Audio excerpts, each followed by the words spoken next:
യുവനടി തന്നോട് പരാതിപ്പെട്ടുവെന്ന് സ്ഥിരീകരിച്ച് പ്രതിപക്ഷ നേതാവ് വി ഡി സതീശൻ. ഒരു പിതാവ് എന്ത് ചെയ്യുമോ അത് താൻ ചെയ്തു എന്നായിരുന്നു വി ഡി സതീശന്റെ പ്രതികരണം. എന്നാൽ തന്നോട് ഇക്കാര്യം പ്രതിപക്ഷ നേതാവ് സംസാരിച്ചിട്ടില്ല എന്നായിരുന്നു രാഹുൽ മാങ്കൂട്ടത്തിന്റെ മറുപടി. ഒരു മെസ്സേജ്, തെറ്റായിട്ടുള്ളൊരു മെസ്സേജ് ഒരാൾ അയച്ചു എന്ന് മകളുടെ പോലെ കാണുന്ന ഒരു കുട്ടി വന്ന് പറഞ്ഞാൽ ഒരു പിതാവ് എന്ത് ചെയ്യും? അത് ഞാൻ ചെയ്തിട്ടുണ്ട്. ഒരു പിതാവ് എന്ത് ചെയ്യും? സ്വന്തം മകളാണ് എന്ന് പറയുന്നതെങ്കിൽ ഒരു പിതാവ് എന്ത് ചെയ്യും? അത് ഞാൻ ചെയ്തിട്ടുണ്ട്. എന്നെപ്പറ്റി ആ ആള് പരാതി പറഞ്ഞതായിട്ട് എനിക്കറിവില്ല. എന്നോട് ശ്രീ വി ഡി സതീശൻ അതിനെപ്പറ്റി പറഞ്ഞിട്ടുമില്ല. അല്ലെങ്കിൽ ശ്രീ വി ഡി സതീശനോട് അങ്ങേക്ക് ചോദിക്കാം. എന്നോട് അങ്ങനെ പറഞ്ഞിട്ടില്ല. ഇനി ഇപ്പോഴും അദ്ദേഹത്തിന് എന്തെങ്കിലും ഒരു പരാതി കിട്ടിയതായിട്ട് എന്നോട് പറഞ്ഞിട്ടില്ല. ഇനി അദ്ദേഹത്തിന് എന്തെങ്കിലും പരാതി കിട്ടിയിട്ടുണ്ടെങ്കിൽ നിങ്ങളാണ് അദ്ദേഹത്തോട് ചോദിക്കേണ്ടത്. അരുൺ രാജ് വിവരങ്ങളുമായി ചേരുന്നുണ്ട്. അരുൺ രാജ്, ഇന്ന് മാധ്യമങ്ങളെ കാണുന്ന ഘട്ടത്തിൽ വി ഡി സതീശൻ ചൂണ്ടിക്കാട്ടിയ കാര്യം, അത് ഈ യുവനടി തന്നോട് കാര്യങ്ങൾ പറഞ്ഞിരുന്നു എന്നുള്ള കാര്യം അദ്ദേഹം സ്ഥിരീകരിക്കുന്നുണ്ട്. മുഖം നോക്കാതെ നടപടി ഉണ്ടാകും, അത് ആരായാലും കർശനമായ നടപടി ഉണ്ടാകും എന്നുള്ള അദ്ദേഹത്തിൻ്റെ വാക്കുകൾ രാഹുൽ മാങ്കൂട്ടത്തിലിനെ വി ഡി സതീശനും കൈവിടുന്നു എന്ന തരത്തിലുള്ള സൂചനകൾ ആ ഘട്ടത്തിൽ നൽകി. അത് പിന്നീട് അങ്ങനെയായി നടപടിയിലേക്ക് കടന്നു.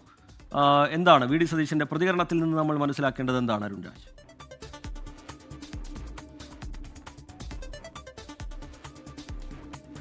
ശ്രീജിത്ത്, പുറത്തുവരുന്ന വിവരങ്ങൾ അനുസരിച്ചാണെങ്കിൽ ഇത് ഇന്നോ ഇന്നലെയോ തുടങ്ങിയതല്ല. കോൺഗ്രസ് നേതൃത്വത്തിന് മുമ്പിലേക്ക് കഴിഞ്ഞ കുറച്ചധികം ദിവസങ്ങളായി ഈ വിഷയം മുമ്പിലുണ്ട്. കാരണം ഈ ക്വിറ്റ് ഇന്ത്യ സമരവുമായി ബന്ധപ്പെട്ട എറണാകുളത്ത് സംഘടിപ്പിച്ച ലഹരി വിരുദ്ധ പരിപാടി, ഇതിൽ രാഹുൽ മാങ്കൂട്ടത്തിലെ പരിപൂർണമായി ഒഴിവാക്കിയാണ് ഈ കോൺഗ്രസിന്റെ സംസ്ഥാന നേതൃത്വം അതുപോലെ തന്നെ യൂത്ത് കോൺഗ്രസിന്റെ നേതൃത്വം അടക്കം ഈ ഫ്ലെക്സുകളും അതുപോലെ തന്നെ ബാനറുകളും അടക്കം ഇറക്കിയത്. പിന്നീട് ഇറക്കിയ റീൽസിൽ പോലും ഇവർ രാഹുൽ മാങ്കൂട്ടത്തിലെ ചിത്രങ്ങളെല്ലാം തന്നെ പൂർണ്ണമായി ഒഴിവാക്കിയിരുന്നു. ഒരുപക്ഷെ ഇത്തരം ആരോപണം പുറത്തേക്ക് വരാനുള്ള സാഹചര്യം നേതൃത്വം നേരത്തെ തന്നെ മുന്നിൽ കണ്ടിരുന്നു എന്ന് വേണം നമുക്ക് വ്യക്തമാക്കാൻ. കാരണം ആദ്യഘട്ടത്തിൽ പ്രതിപക്ഷ നേതാവിന്റെ മുമ്പിലേക്ക് ഈ പരാതി എത്തുന്നു. പിന്നെ അതിനുശേഷം ഷാഫി പറമ്പലിന്റെ മുമ്പിലേക്കും KPCC നേതൃത്വത്തിന് മുമ്പിലേക്കും ഈ പരാതികൾ വരുന്നു. ഇവിടെയൊന്നും പരിഹാരമാകാതെ വന്നതോടെയാണ് ഈ ഇരയാക്കപ്പെട്ടവർ, ഇതുമായി ബന്ധപ്പെട്ട പരാതി ഉള്ളവർ പൊതുമധ്യത്തിലെത്തുകയും മാധ്യമങ്ങൾക്ക് മുമ്പിലെത്തി ഇത്തരം കാര്യങ്ങൾ വിശദീകരിക്കുകയും ചെയ്തത്.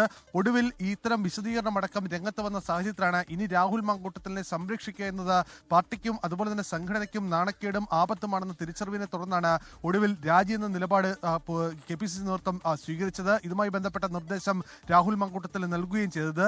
കാരണം ഒരു വ്യക്തിയല്ല, ഇതുമായി ബന്ധപ്പെട്ട നിരവധിയായ ആരോപണങ്ങൾ പുറത്തേക്ക് വരാനുള്ള സാഹചര്യം കൂടി നേതൃത്വം കാണുന്നുണ്ട്. ആദ്യഘട്ടത്തിൽ ഈ രാഹുൽ മാങ്കൂട്ടത്തിനെതിരെയാണ് ആരോപണമെങ്കിൽ ഒടുവിൽ ഇന്ന് രാവിലെയോടെ അതിന്റെ ഒരു ആംഗിൾ തന്നെ മാറുന്ന കാഴ്ചയാണ് നമ്മൾ കണ്ടത്. കാരണം രാഹുൽ മാങ്കൂട്ടത്തിനെ സംരക്ഷിക്കുന്നത് പൂർണ്ണമായും പ്രതിപക്ഷ നേതാവും അതുപോലെ തന്നെ ഷാഫി പറമ്പിലുമാണ് എന്ന ആരോപണം ഈ പരാതിക്കാർ തന്നെ മുന്നോട്ട് വെച്ചു.